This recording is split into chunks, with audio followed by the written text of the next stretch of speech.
Le bois est une source d'inspiration pour les architectes et les créateurs. Plusieurs projets attirent les regards par leur originalité, en particulier grâce aux courbes créées dans le bois. Mais comment parvient-on à générer ces courbes alors que les arbres sont rectilignes à l'origine? En nature, les arbres possèdent une certaine flexibilité. C'est ce qui permet à la majorité d'entre eux de ne pas se briser sous l'effet des vents ou du verglas. C'est ce qu'on appelle la malléabilité, c'est-à-dire la capacité de fléchir sans se rompre.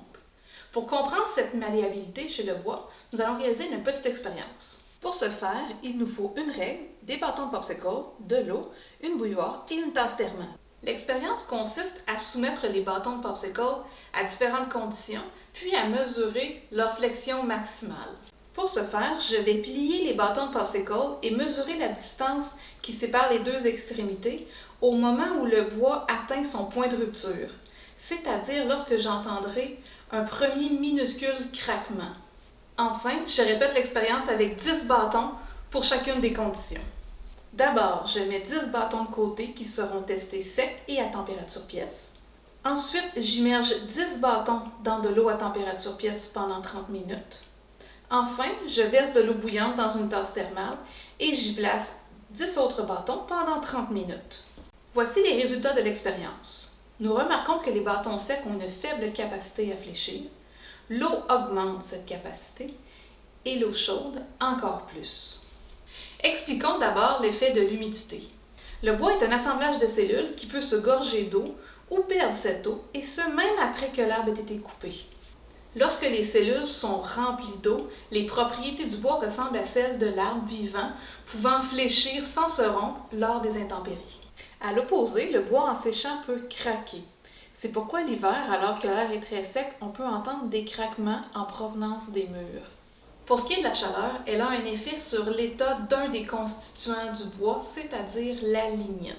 Lorsqu'on parle de l'état de la matière, on fait référence aux différentes formes que peut prendre une substance. Par exemple, l'eau peut se retrouver sous forme solide, liquide ou gazeuse. Dans le cas de la lignine, on la retrouve sous deux formes, solide, soit similaire à du béton, et visqueuse, c'est-à-dire similaire à de la glu. En conditions naturelles, la lignine se retrouve sous forme solide.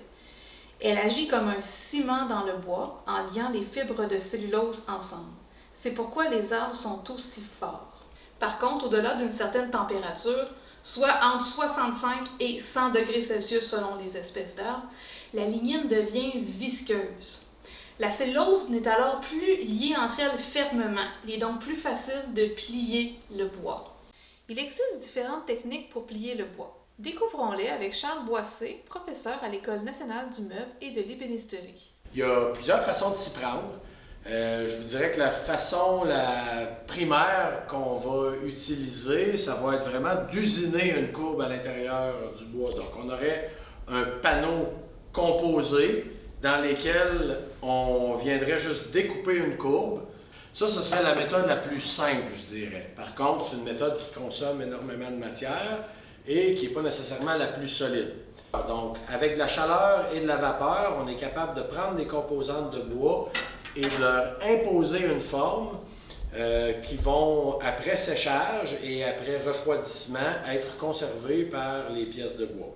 Donc, le lamelé-collé consiste à utiliser plusieurs fines épaisseurs de bois ou de matériaux connexes. Et puis, avec ces 4 lamelles-là, on viendrait imposer une forme tout en appliquant de la colle entre chacune des épaisseurs. Et après que la colle est séchée et fait son œuvre, en relâchant, la courbe devrait rester la même.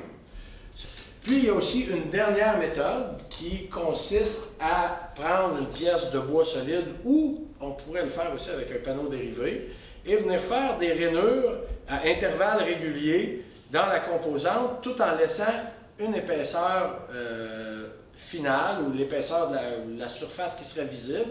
Et puis après ça, on vient de flexibiliser notre composante de bois. Est-ce que les bois courbés sont aussi solides qu'avant leur transformation?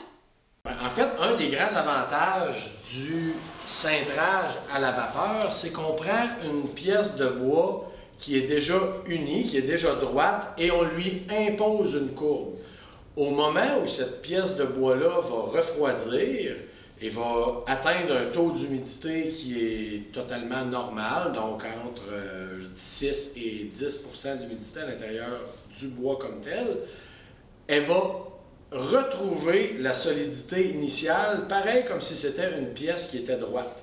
Parce qu'en fait, on n'a rien fait à part temporairement affecter la solidité du bois. Mais cette transformation-là est temporaire. Donc, on a quand même une pièce de bois qui est très solide, même après avoir fait un cintrage et même en ayant une pièce de bois qui est relativement mince. Si on utilise la méthode d'usinage où on découpe une courbe à l'intérieur d'un panneau, bien, si on prête attention à la fibre du bois est perpendiculaire à notre courbe. Donc, qu'est-ce qui arrive à ce moment-là? C'est que malgré que je ne suis pas nécessairement la personne la plus forte, c'est assez facile de venir casser la pièce de bois parce qu'on a une faiblesse dans la fibre à cet endroit-là.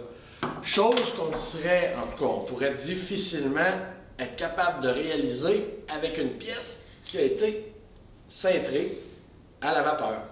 Bien que le bois soit rectiligne à l'origine, nous avons vu qu'il était relativement simple de le plier.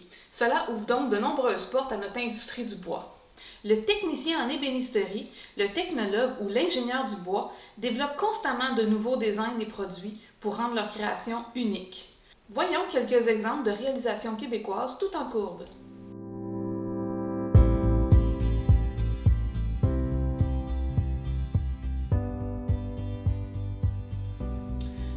Le bois est un produit d'avenir, autant au niveau de sa solidité que de son apparence distincte. N'hésitons pas à l'utiliser.